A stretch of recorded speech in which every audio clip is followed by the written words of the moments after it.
Hello, everyone. It's time for Vanished Chicagoland Stories, the podcast. I'm your host, Pete Costanis. This is episode 291, season 12. Today's date is December 30th, 2023, and welcome to the program. And this is the last show of the year. I'm very excited. And on today's program, I will do my year in review for 2023 on my Vanished Chicagoland Facebook page. That should be very interesting. I'm going down to each month of the year, which are the most popular posts based on impressions of that. And also I'll do a tribute to Tom Smothers, one half of the comedy duo and folk singers, the Smothers Brothers. I'll talk about my memories of watching him on TV. And so this will be very exciting. Okay. Right now, the program will go into a commercial break. And this program is brought to you by Martini and Rossi Asti Spumante. This commercial is from 1977. I remember this one very vividly, and I still remember it. I don't know why. And so just sit back and relax, and when I come back, I'll explain about this lovely product. Okay. Thank you, everyone.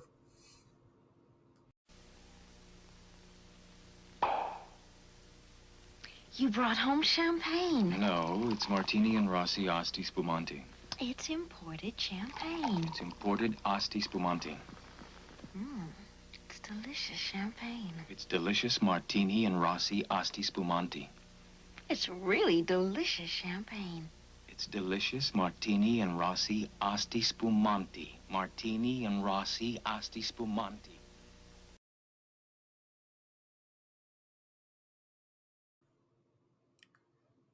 Okay, everyone, I am back. I hope you enjoyed the commercial for Martini and Rossi Asti Spumante. Guy keep telling his wife, it's not champagne. Okay. Do you get it? So this commercial is from 1977. The product is still around.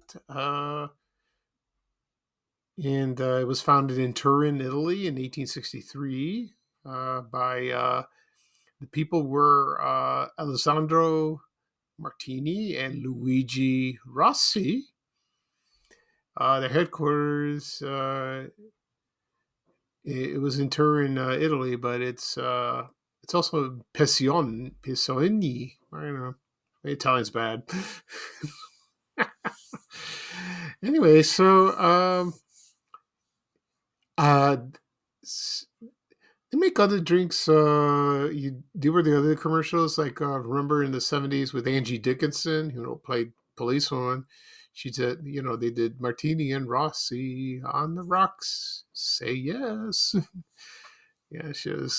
They also made a brand of vermouth, like that. You know what? Every New Year's Eve, I always drink this, the Asti Spumante. That is, I like it a lot. I like champagne. That's the only. I don't particularly like wine. Like red wine, white wine. I don't know what it is. It tastes funny to me.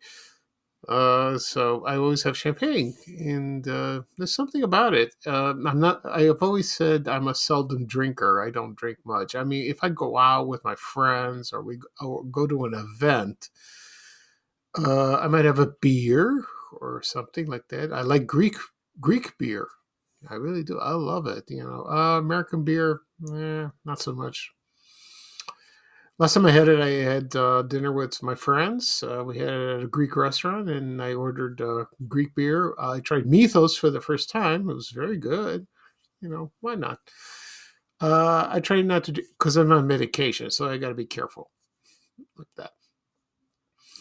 Okay. Before I get started, I'm gonna on the show. I'm gonna talk about a couple things. One, uh, health wise, I'm doing okay. I've been kind of tired all week. I posted this yesterday on my Facebook page and on my profile that I feel fatigued. That's due to the medications, especially the Xtandi. They make you tired, they make you sweat. I do sweat a little bit, but the fatigue comes, and I just lie down most of the day, and it's terrible. You can't do anything. You know, and I used to walk around, or do my walking, but it's been cold, so it hasn't been easy, and I just feel just worn out. So I just lie down and just rest. That's very important. Um, let's see what else. And the second thing I want to tell you is yesterday I found out that former DePaul basketball coach Joey Meyer passed away. And that was a complete shock. I used to see him in the 1980s. He was coaching DePaul. And so let me give you a brief history about him. He was born April 2nd, 1949 in Chicago. And he played DePaul. He was a guard from 1968 to 1971. And because, of course, his father was the coach, and he coached from DePaul from 1942 to 1984, and he won 724 games. That's a lot. I don't know. That man had a magic touch or something. He seemed like a nice man. Anyway, so Joey Meyer assisted his father uh, for 10 years. From starting from 1974 until when Ray Meyer passed away. And then he took over, and he coached for about 13 years, from 1984 to 1997, and then he coached at other teams. Won the Chicago Skyliners for 1 year, then the Asheville Attitude. That was I think that's North Carolina. That's for 4 years, then 2 years in Tulsa, and then in 3 years in Fort Wayne. He did that. And after that, he was on WGN radio. He did radio broadcasts of Northwestern University's basketball games. I don't know how long he did that. It was also commentary. So I didn't hear. I don't watch basketball, but I didn't know he was on the radio. So so I'm sure he was, funny, and he knew what he was talking about, because he grew up, in basketball because of his dad, and he liked the game and all that. So that's great. And when his death was announced yesterday, it was very sad, and a lot of people in the sports field, in the media, and also at DePaul were very saddened by it. So that's a shame. It really is. Okay. Okay. At the beginning of the program, I said I was going to do my year in review for 2023 for my Vanish Chicagoland Facebook page, and also I'll talk about Tom Smothers, of one half of the Smothers brothers. So I'm going to get that out of the way, and then I'll do my year in review. Okay. So the Smothers brothers were a comedy duo. Also, they were folk singers, And so you have Tommy Smothers, and then you have Dick Smothers. Dick Smothers played the double bass, and Tommy played the acoustic guitar. And first they sang, and then they did some comedy bits. And Tom Smothers appeared like kind of dense, kind of dumb, like that.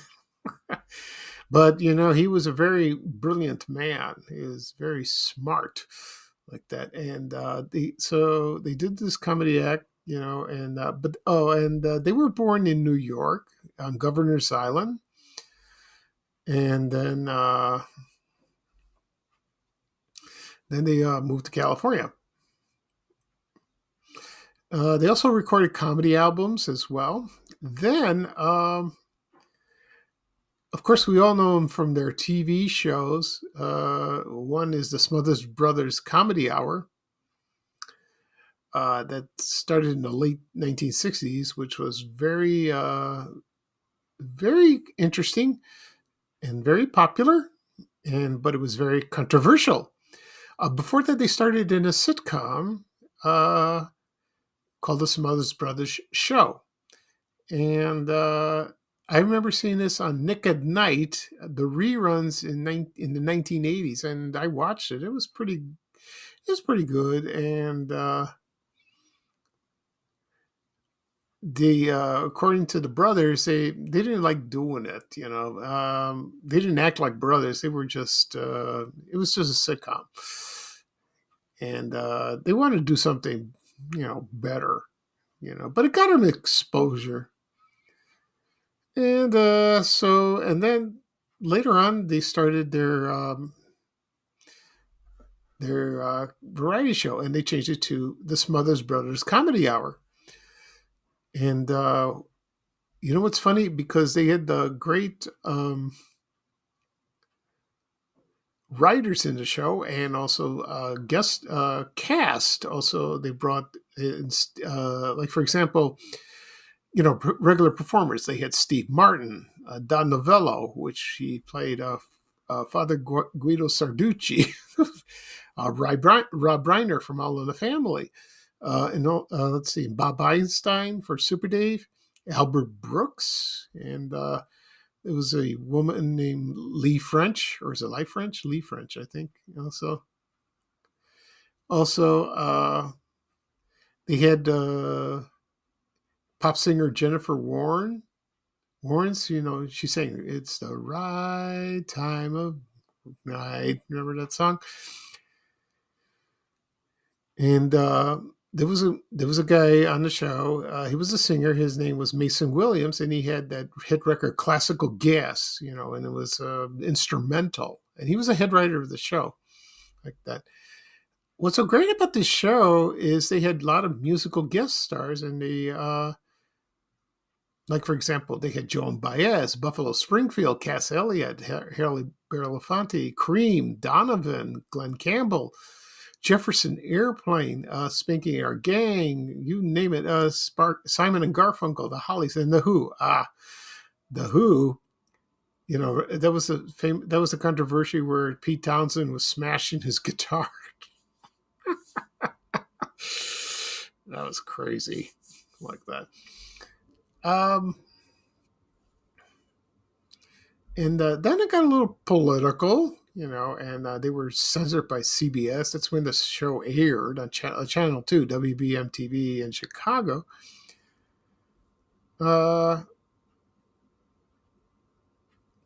And let's see what else. So the one who was really like most outspoken was Tom. He was very they talk about racism. They talk about the president of the United States, which was Nixon at the time, or before that, it was Lyndon B. Johnson, and then it was Nixon. They talk about Vietnam War, and then it was just, it was tough. And they fought with these censors and the head of the network, and it was just a mess like that. I can imagine the stress level of doing that show like that. So then the show got canceled in 1969, and they continued to perform, probably on stage or in Las Vegas, or any concert venues. They could, and they were very popular, and they're famous. and Dick was the straight man, and Tom was the dummy, just like Rowan and Martin. And Tommy's signature line was, "Mom always liked you best." That always makes me laugh, and that it's like when they performed a comedy bit, they would lead to an argument, and then it was just it was hilarious like that. Anyway, Tom Smothers was also, if you remember, he was a great yo-yo player. He had the yo-yos. And he must have been practicing since he was a child like that, and it was great like that. And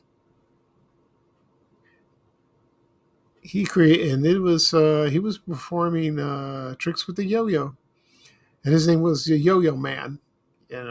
So yeah, I've seen that on television, and he was wonderful. I couldn't do something like that. No way like that.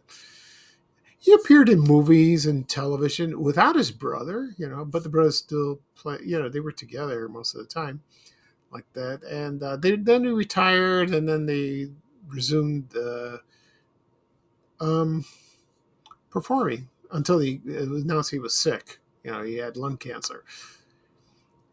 Then for some reason they had a 20th anniversary on Channel 2, CBS. It was like the 20th anniversary of Smothers Brothers Comedy Hour, and I watched it, and it was great. I loved it. I really did. When the show was originally aired in the late 60s, I saw glimpses of it, a little bit, in color. Well, it was black and white when I saw the show, but then I started watching the 20th. It became a huge hit, big ratings, and then they made more specials, and it was wonderful. The show is on DVD. I don't think all the episodes. I think it's the very best, and you can still buy them, at Amazon or eBay if you'd like, if you're a huge fan of theirs. Okay. So right now I'm going to play a commercial that features the Smothers Brothers. Excuse me. This is from 1988. It's for Magnavox TV. Yeah, whatever happened to that? So here is the Smothers Brothers in a TV commercial from 1988 from Magnavox TV. And when I come back, I'll talk about the year in review, folks. Okay, so thank you, everyone. When it comes to making a serious decision, my brother Tom is a lot smarter than he appears to be. Like most thinking Americans, Tom is looking for a contemporary, innovative leader. A leader with quality he can believe in. A leader he can trust. Yeah. Now, he has looked at a lot of television, listened to claims from all sides. Yeah. And after careful consideration, Tom has made the smart choice. And that choice is Magnavox! The sign. Magnavox. Smart choice. Very smart. Okay, everyone, I am back. I hope you enjoyed the commercial with the Smothers Brothers doing Magnavox TV. Talk a little bit about Magnavox. It was founded in 1917 in Napa, California. The man's name was Edwin Pridham. And their headquarters right now was in Knoxville, Tennessee. I don't know. It's been changed hands over the years, but it was very innovative kind of company at the time. They were introduced the first video game console, which is the Odyssey. Yeah, remember that? Yeah, I'll talk about that one day. And it was very successful, like that. Also, in the late 70s and early 80s, it developed Laserdisc technology. The Laserdisc, the big, huge, it's like a DVD. It's like, very large. And they had a Laserdisc player. Somehow it didn't take off like the DVDs later on in the late 90s, And these are very collectible. And, and you do find them. I went to a record store day after Thanksgiving, and I found them on the shelves. And they had Laserdiscs, and I was going through, It was wonderful reading on the front and the back and the laser disc. I didn't take them out. I was scared. And they were about 12 inches. So, this is before the CD, the compact discs came, and they were invented by Sony. Then Magnavox sort of went away. I mean, they made television sets. Let's see what else. They merged with. I forgot where they merged. Sorry, like that. And so I think with Philips and all that. Oh, never mind. Oh yeah, they merged with Sylvania, Philco, and Magnavox in one headquarters. Okay, so remember Philco? They used to make early televisions. Sylvania, they made TVs, but they made cameras. Like that. Remember cameras? With film like that.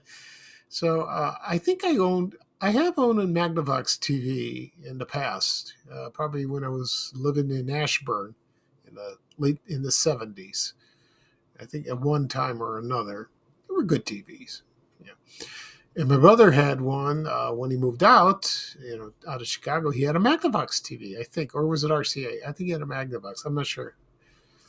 So I have to ask him. So that's it's a shame. So they're sort of in business in a way, but it's it's under another name, and they make other products, so it's confusing. It's like Zenith, because Zenith's gone, and it's like I don't know. We'll see about that. I'll talk about Zenith someday. All right. Right now, I'm going to talk about my year in review for 2023. This is exciting. Very exciting. So let's get started with that. Shouldn't waste time. I'm going to start with January. And January, this is the most popular post based on impressions on my Van Chicagoland Facebook page.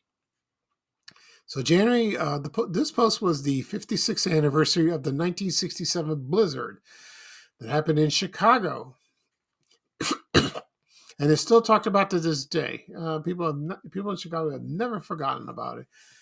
And it was a photo of a mother and a child. They were standing on Sheridan Road on the north side of Chicago, and there was a CTA bus. And this photo was in color, and the impressions were 745,747. So that's the number. So that's a lot. A lot of people saw that, so it was very popular. And whenever you put, it seems like when I post something about the 1967 blizzard, it's just, people remember where they were when it happened. But I've explained this in a podcast episode, also on my Facebook page. A long story about it. Remember little of it. Okay. Next up.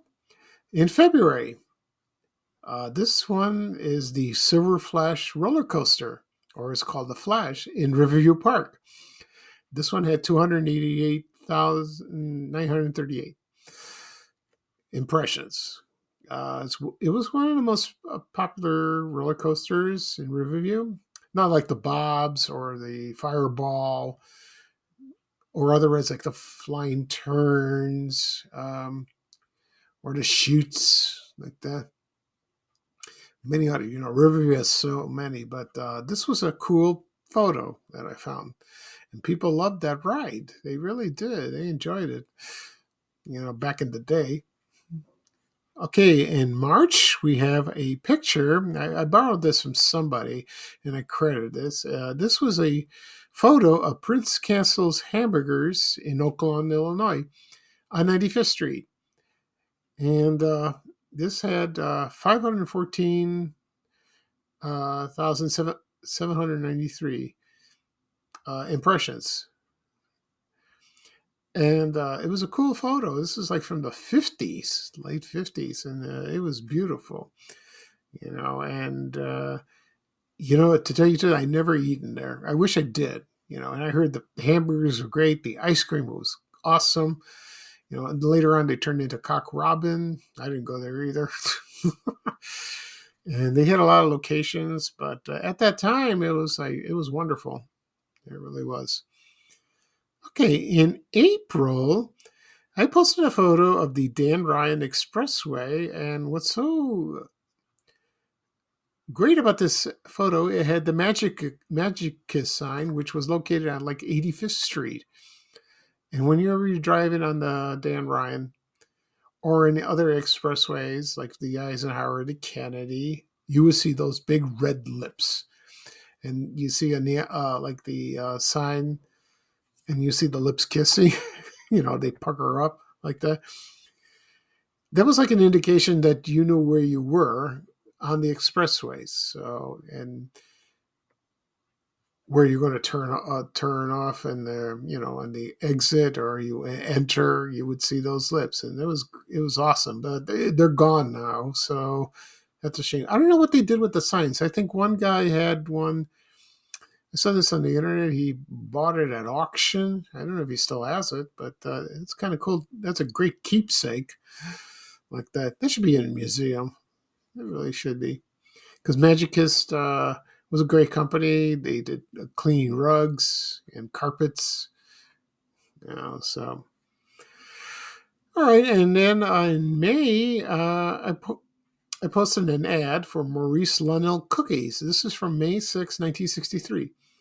It had 159,944. Oh, I forgot to mention, in April of the Magic Kiss, the impressions were 329,010. So that's how popular it was. Okay. Getting back to Maurice Linnell cookies. It was an ad from May 6, 1963. It was just a newspaper ad, nothing special. It had 150,944 impressions. Of course, we all miss these cookies. The pinwheels, the chocolate chip, the stars, butterscotch. The factory was up in Norwich, Illinois, or is it Chicago? I think. I keep forgetting. But when you drove by, you could smell them, or you see the little boy in the cookie jar. It's from that place.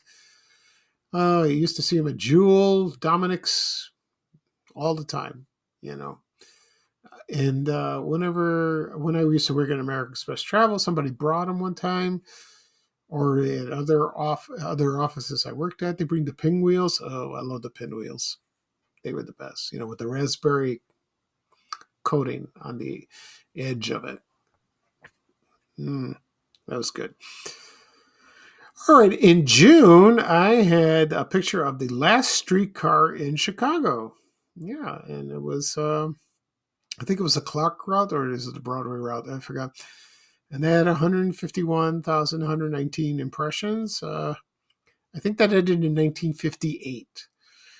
They had buses. They introduced buses in the late 40s. And then, so they had buses and streetcars together, and then they got rid of the streetcars. I never rode a streetcar. Not in Chicago. No, I wasn't born yet.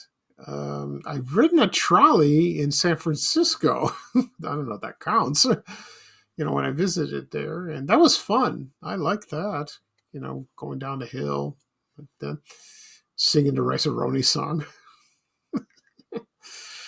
So that was fun, like that. So streetcars were very fast, clean, and they zip, and you enter from the back, not from the front. Because like that, and I think you exit from the front, but I think you enter from the back, I believe, like that. And there was a conductor. I think there was a conductor on the streetcars. I'm not sure.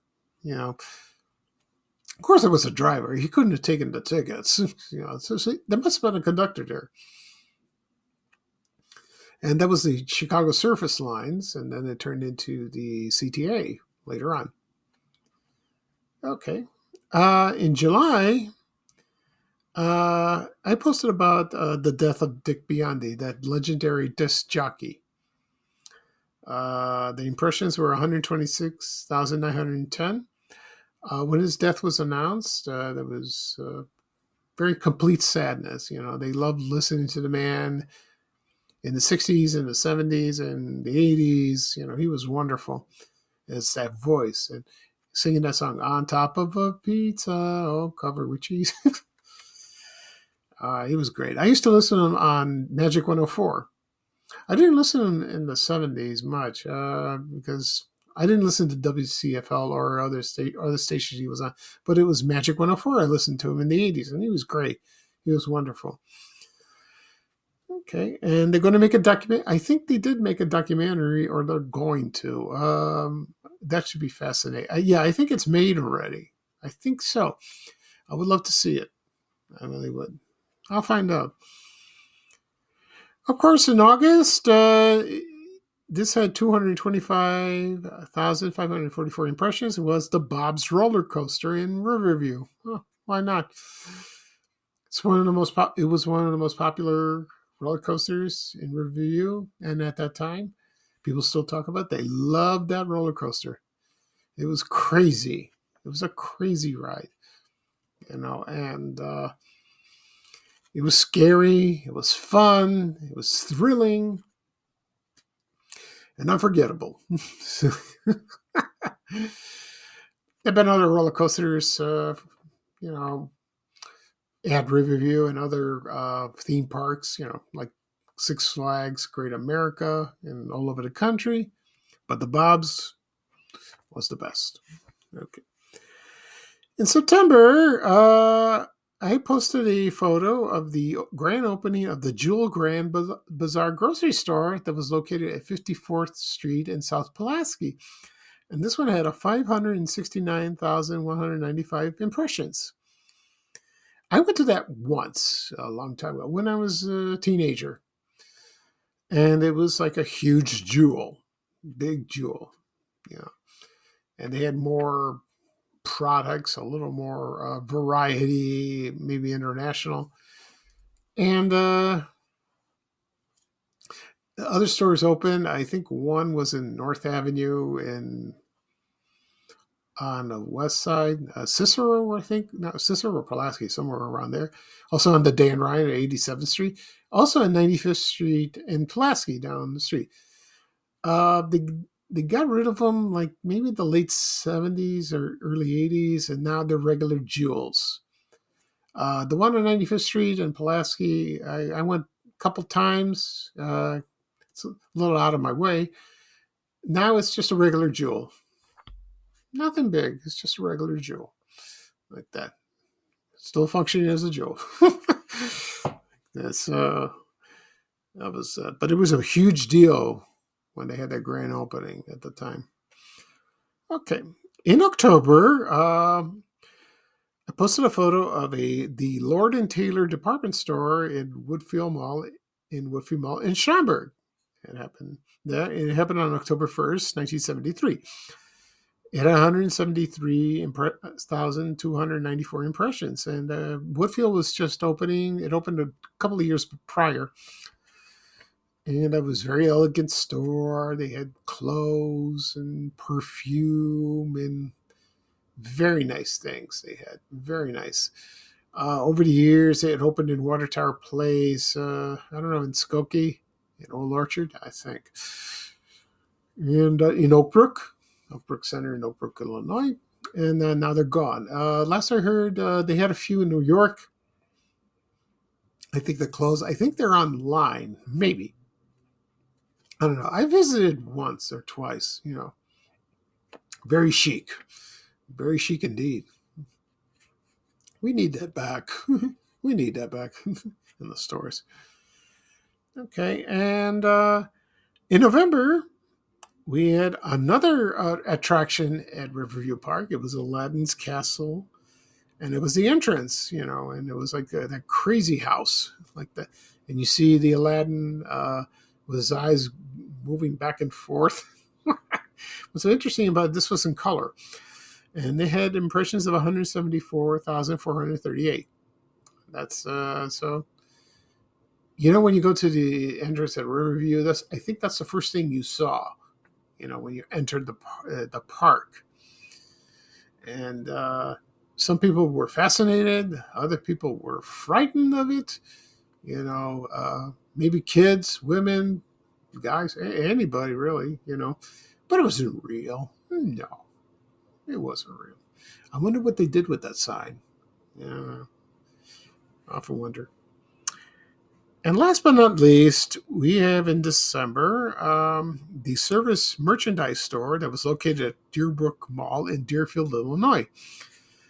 And the number of impressions that was 316,347. Now, Service Merchandise, the one that I visited was at 87th Street in Cicero in Oak Lawn. I used to go there all the time. I talked about this on a previous podcast episode. When you had the conveyor belts, you would order something, you get like a number on a pad or something like that, and you would go there to an area where they have the conveyor belts, and the items that you order will come down to that, and you will pick it up. I think of course you would pay first and then do that, whatever, cash or credit, like that. So it was very innovative at the time. It was in business for a long time. The Christmas catalogs were beautiful. That was a beautiful time. Christmas time was great to buy. Also, they had a wonderful jewelry section and electronics. I remember that. The jewelry section was beautiful. All those lovely diamonds like that. And the latest electronic games, at the time when I was growing up was Atari and all that. And my favorite with the catalogs, you go through and I'm looking forward to the toys, and I get excited like that. Okay. So that's it for the list for 2023 for Vanish Chicagoland. Oh, that was fun. So that's it for this program. I will publish it later on today. It'll be available where podcasts are. Apple Podcasts, Google Podcasts, Spotify, Amazon Music, Breaker, Overcast. Also will be published on my blog, vanishchicagoland.blog. Also, it'll be on my YouTube channel. People always ask me, where do I find your podcast? Where's your podcast? It's on my YouTube channel. Hit subscribe. You'll get a notification for the latest episodes. Also, the same thing for the apps. You can follow them. You'll get a new episode. And you can listen to previous episodes if you like, you have time. Also, it'll be shared on my social media accounts, Facebook, X, Reddit, LinkedIn, Instagram, and Threads. Yeah, so Threads is getting big. It's getting big. Yeah, I'm getting a lot of followers. It's amazing. I remember when it first introduced, it's like, wow. Then it just went down, and now it's back again. So that's great. It's wonderful. It's like Facebook's own. It's Meta's version of Twitter. That's what it was. What it is. Excuse me. Okay. So I will not do a podcast tomorrow. Maybe I will. Maybe I won't. But I will do one next Tuesday, which will be the first one of 2024. I'm excited. All right. So this is Pico Stanish, your host for Vanish Chicagoland Stories, the podcast. Thank you for joining me. Today's kind of gray and cold. It's been like that all month. And no snow. I think the last time we had snow was, I don't know, Halloween or something like that. We'll see.